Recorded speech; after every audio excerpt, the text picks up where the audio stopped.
Bonjour à tous. Alors je vous avais parlé d'un tuto que je ferai sur les pelles. Alors avant de commencer, je vais vous parler de deux choses un petit peu différentes. La première et qui me tient particulièrement à cœur, c'est la création de notre association en région Centre, donc qui s'appelle l'association Détection Centre. On a souhaité regrouper finalement les 6 départements de notre région de manière à être un peu plus représentatif, avoir un petit peu plus de membres et pouvoir faire des sorties un petit peu diversifiées.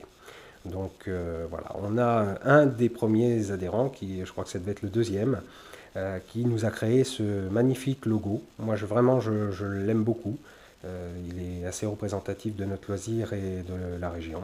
Voilà, donc on a une page Facebook, c'est un autre de nos membres qui s'en occupe. Donc vous pouvez aller, elle s'appelle pareil, Association Détection Centre. Vous pouvez aller jeter un œil, vous pouvez partager avec nous, faire des commentaires, il n'y a aucun souci. Et puis même si vous n'êtes pas de la région, vous pouvez à l'occasion voilà, venir dans la région et on vous accueillera avec plaisir lors d'une de nos sorties. Même un de nos membres, il n'y a aucun souci. Voilà. Alors ça c'est la première des choses dont je voulais vous parler. La deuxième, c'est juste faire un petit commentaire modestement sur le 86e monnaie et détection qui nous parle des détecteurs qui sont utilisés en plongée sous-marine. Voilà, je pense qu'il y a de plus en plus de gens qui s'intéressent à la détection sous l'eau. Alors, on a un joli article, hein, il nous parle de l'ensemble des détecteurs qui sont sur le marché et qui sont vendus spécifiquement pour ça. Alors, moi je fais suite finalement puisque j'avais fait le premier tuto là-dessus sur l'utilisation du Deus de chez XP pour la plongée sous-marine. Alors bon là je pense qu'ils n'en ont pas parlé parce que cet appareil il n'est pas actuellement configuré pour être utilisé comme ça. Mais voilà, donc moi je sais que ça fonctionne puisque je l'utilise régulièrement. Et une fois qu'on a les petits accessoires qui permettent de plonger avec, c'est quelque chose finalement quand on a déjà un Deus qui n'en vient pas très cher. Voilà, donc c'était juste cette petite parenthèse sur l'article Café Monnaie et Détection. Voilà, donc maintenant je vais vous parler de nos pelles, puisqu'on on a tous une pelle et on a tous eu des soucis avec finalement les pelles. Donc les pelles avec les manches en bois d'abord, donc là moi de mon côté c'est terminé, hein, j'utilise plus du tout de pelles avec des manches en bois, plus que des pelles avec des manches en fibre, puisqu'il n'y a rien de pire que d'arriver en détection et de faire les premiers trous et de casser le manche, puisque là finalement on n'a plus qu'à rentrer à la maison. Voilà. Alors, sur le marché, il y a plein de pelles. Il y a des pelles qui sont vendues spécifiquement pour notre loisir par les magasins de détection. Et puis, on a toutes les pelles qui sont vendues, enfin, souvent c'est des bêches hein, d'ailleurs, puisqu'on n'utilise pas de pelle, finalement, on utilise des bêches. Enfin, après, on peut l'appeler pelle ou bêche. Voilà, donc celles qui sont vendues dans le commerce par les magasins de détection sont à mon goût, à moi, souvent un petit peu petites et pas très solide. On a, alors la plus connue, hein, c'est la fameuse Draper qu'on a là. Donc nous, on en a une depuis très longtemps. Alors au niveau rapport qualité-prix, je dirais que c'est quelque chose qui est vraiment très bien. C'est pas cher. Alors c'est un deuxième avantage, c'est que finalement elle n'est pas du tout encombrante. On peut la mettre sans problème dans un sac, voire dans une valise quand on veut emmener notre matériel en voyage. Alors celle-là, elle a servi pas mal, mon fils s'en sert assez souvent. On a juste eu avec cette Draper une mauvaise surprise, c'est qu'en fait la partie métallique s'est désolidarisée du manche. Alors moi je croyais que le manche qui était un manche jaune était un manche en fibre. Alors finalement c'est pas du tout un manche en fibre, c'est un tube en plastique avec une âme en bois à l'intérieur. Donc ça s'était cassé au niveau du plastique au bout, puisque les rivets ne sont pas pris dans le bois.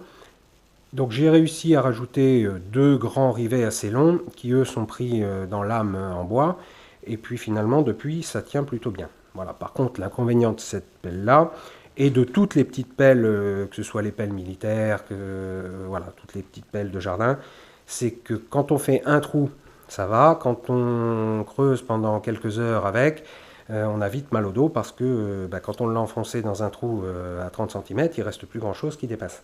Voilà, donc le problème de ça, c'est que la pelle est trop courte.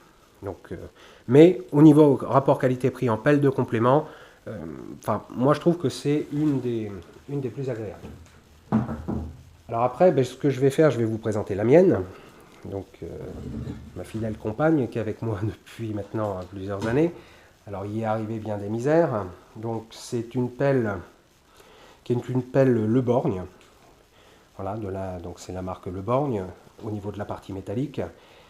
C'est une bêche qui est très solide. À mon avis, sur le marché, au niveau de la partie métallique, je pense que c'est les bêches Le Borgne vraiment les plus solides. C'est renforcé à ce niveau-là. On a quelque chose qui monte loin, qui tient bien le manche. Ça s'ouvre pas. C'est entouré. La bêche, elle est vraiment renforcée de ce côté-là. C'est pas juste un plat. Moi, je l'ai encore plus renforcée parce qu'elle a souffert un petit peu. Donc j'ai ressoudé une plaque métallique à l'arrière de 3 mm pour la rigidifier un petit peu parce elle avait des petits soucis. Et j'ai rajouté deux petites glissières métalliques sur le tranchant, puisque quand on fait des trous, finalement, ça fait mal en dessous le pied. Donc j'ai ressoudé ça et je les ai repris sur l'âme dans le milieu, ce qui fait encore une pelle finalement plus solide. Voilà, donc après au niveau du manche, bah, bien sûr c'est un manche en fibre, hein. Donc plus de manches en bois. Et à l'autre bout, on a cette poignée. Alors je vous la montre, c'est une poignée qui était à la maison depuis très longtemps. Elle était montée sur un autre outil qui était beaucoup plus vieux. J'ai récupéré cette poignée parce qu'elle a le gros avantage d'être métallique. Donc avec ici un petit cylindre en bois, mais qui est traversé par un axe métallique. Donc c'est très solide, parce que quand on est dans les bois, souvent on a des racines, et on n'a pas toujours le réflexe de prendre la bêche ici pour taper sur les racines ou sur la terre. Souvent, on la prend par le haut. Et donc, si on a une poignée en plastique, c'est des fois un petit peu fragile. Alors ça, le gros inconvénient de ces poignées-là, c'est que finalement, on n'en trouve pas dans le commerce. Donc, quand vous envoyez sur les brocantes, même si c'est monté sur autre chose, à mon avis, ça vaut le coup d'acheter l'outil et de récupérer juste la poignée. Donc moi, j'ai meulé un petit peu le manche en fibre, hein, parce que c'était pas le bon diamètre, donc à la disqueuse j'ai meulé un petit peu. J'ai remis une grosse pointe à chevron en travers que j'ai martelé un petit peu pour que ça fasse un axe solide. Voilà. Donc ça c'est ma pelle que j'utilise tout le temps, donc ça fait maintenant plusieurs années. Elle a fait beaucoup de trous, hein. Maintenant elle est usée au bout, elle est un petit peu arrondie.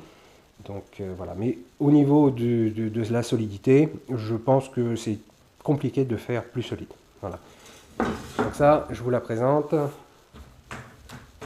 après, donc l'attrapeur, je l'enlève. Alors après, on a là une autre bêche, où là c'est pareil. C'est Le Borgne et Fiskars. Enfin, celle-là finalement, il n'y a pas marqué Fiskars. Il n'y a pas marqué Le Borgne dessus, il y a marqué Fiskars. Mais c'est exactement le même modèle, la même fabrication, puisque je crois que maintenant, si je ne dis pas de bêtises, Le Borgne et Fiskars, c'est le même fabricant. Donc là, au niveau de l'usine, il y a deux petits tubes fendus qui ont été posés sur le tranchant. Je trouve que c'est un petit peu petit et puis un petit peu court parce qu'on a encore ces pointes qui étaient ici. Nous, on les a meulées un petit peu pour les arrondir. Et puis on a coupé le bas en pointe puisque celle-là était plutôt destinée à aller creuser dans un endroit où on a beaucoup de cailloux. Par contre, au niveau du manche, c'est pareil, hein, c'est le même que sur ma pelle, le gris, sauf que là, il est jaune, c'est un manche en fibre. Le gros avantage, c'est que ça ne casse pas. Alors des fois, c'est un peu souple, il plie un petit peu, mais vraiment, enfin moi, j'ai jamais, et pourtant je force, j'ai jamais cassé un manche en fibre, hein. Je crois que c'est impossible. Le seul souci qu'on a eu, finalement, c'est ici, puisque, en fait, on l'avait acheté avec le manche, et comme on avait déjà la poignée qui était au bout, je trouvais ça plutôt bien. Parce que moi j'utilise beaucoup la poignée pour la prendre. Par contre, là, le seul souci qu'on a eu, c'est que la poignée n'est pas solidaire avec lame en fibre. Donc sur les côtés ici, je ne sais pas si on le voit bien, mais du coup, il n'y a pas grand-chose. C'est un petit truc en plastique qui a été moulé dessus. En plus, avec un plastique assez cassant, on le voit bien. Et voilà, on a forcé un petit peu dessus, et donc c'est cassé. Alors, je pense qu'on récupérera la partie métallique au bout, qui la bêche, elle, n'est pas du tout abîmée et qui est vraiment, je pense, parmi les plus solides. Le manche, je ne suis pas sûr qu'on puisse le récupérer, ou alors pour faire quelque chose de court, parce qu'à ce niveau-là, il n'est pas rond. Il est aplati sur les côtés, et donc je pense qu'on aura du mal à remboîter une poignée dessus. Voilà. Donc ça, voilà. C'est Fiskars aussi. Par contre, le seul inconvénient, c'est au niveau de la poignée. Voilà.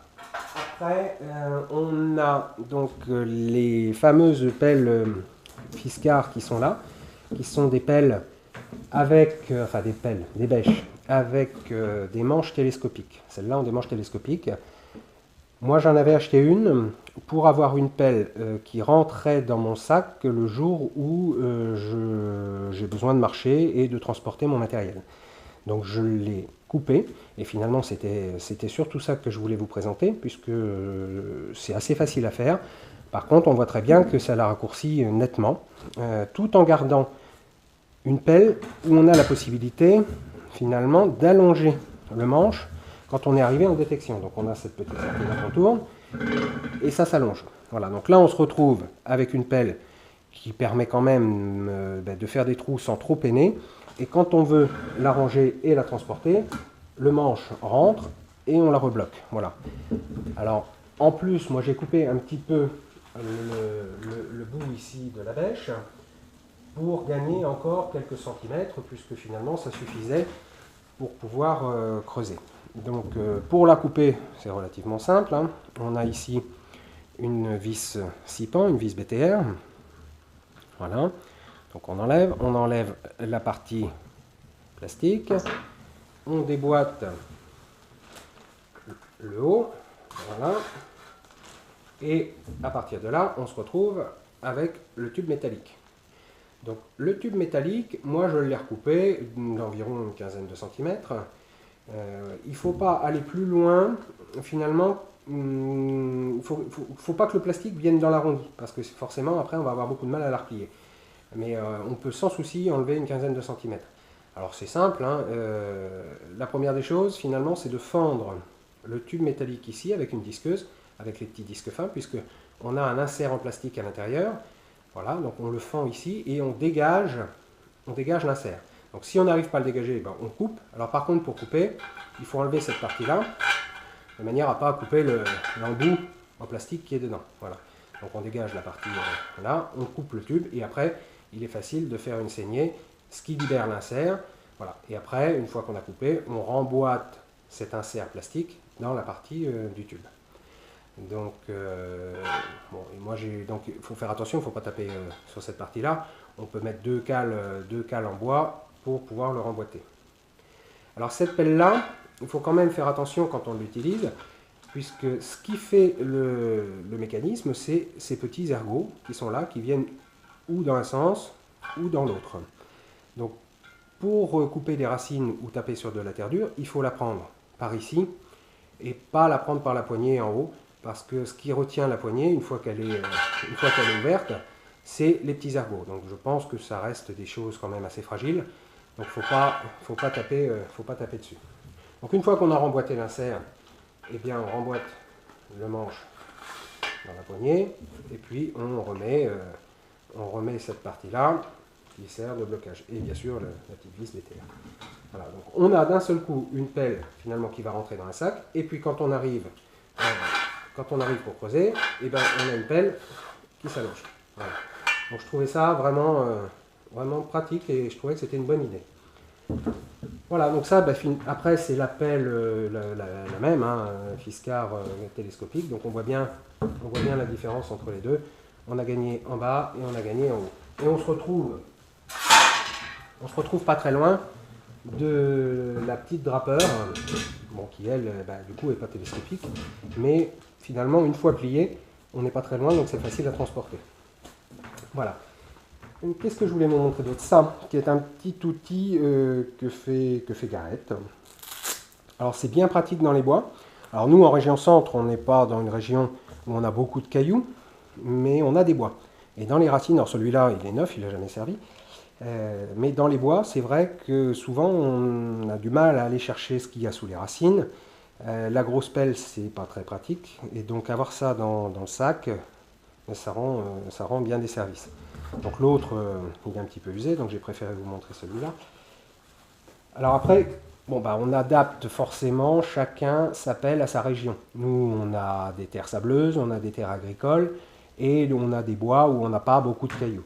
Alors forcément, celui qui est dans une région très caillouteuse où il y a des vignes, bah, je pense qu'il leur faut des toutes petites pelles, et où là, les petites pelles qui sont vendues pour la détection, qui ne sont pas très larges, conviennent plutôt bien. Il y a même des endroits où la pelle est encore de trop, et c'est des petits piochons. Voilà ce que je voulais vous montrer sur les pelles. C'était surtout cette petite astuce-là de la pelle Fiskars qui est facile à modifier et qui permet d'être transportée. Alors, dans un prochain tuto, je vous parlerai de cette petite sacoche que j'ai modifiée un petit peu aussi. Parce que quand on va en détection, alors l'hiver on n'a pas trop de soucis puisqu'on a des grandes poches sur les blousons, c'est surtout l'été où il faut qu'on ramasse toutes les petites cochonneries qu'on trouve, il n'est pas question de les laisser dans les champs, donc on a des petites pochettes. Alors dans le commerce il est vendu des pochettes qui sont faites pour ça, par Garrett ou Minelab ou d'autres, qui s'attachent à la ceinture. Alors, le problème de l'attache à la ceinture, c'est que quand on a un pull, un t-shirt, à chaque fois qu'on se baisse, le t-shirt remonte, mais comme la ceinture le tient, il ne redescend pas. Et au bout d'un moment, on se retrouve avec le dos à l'air, et puis c'est pas confortable du tout. Donc moi, je l'ai modifié, je vous montrerai, pour qu'elle passe en bandoulière autour du cou. Et en plus, il y a une petite chose qui permet de mettre ici le pointeur. Donc c'est une sacoche en cuir, donc c'est quelque chose de solide. On a juste à faire un petit trou dans le bain, mais voilà. Donc je vous en reparlerai. Je vous parlerai également de ces paires de gants qui sont très pratiques, qui sont pas chères quand on les achète au bon endroit. Et puis aussi, je vous parlerai de cette petite boîte, enfin celle-là ou une autre, avec un morceau d'éponge à l'intérieur qui permet de transporter nos objets et les petites choses qu'on trouve sans les abîmer et sans les casser et les perdre dans nos poches. Voilà, bah écoutez, je crois que j'ai fait à peu près le tour de tout ce que je voulais vous dire. Quand je vais avoir un petit peu de temps, je vous reparlerai de ces petites choses-là. Voilà, bah écoutez, je vous souhaite à tous de belles trouvailles et puis je vous dis à bientôt.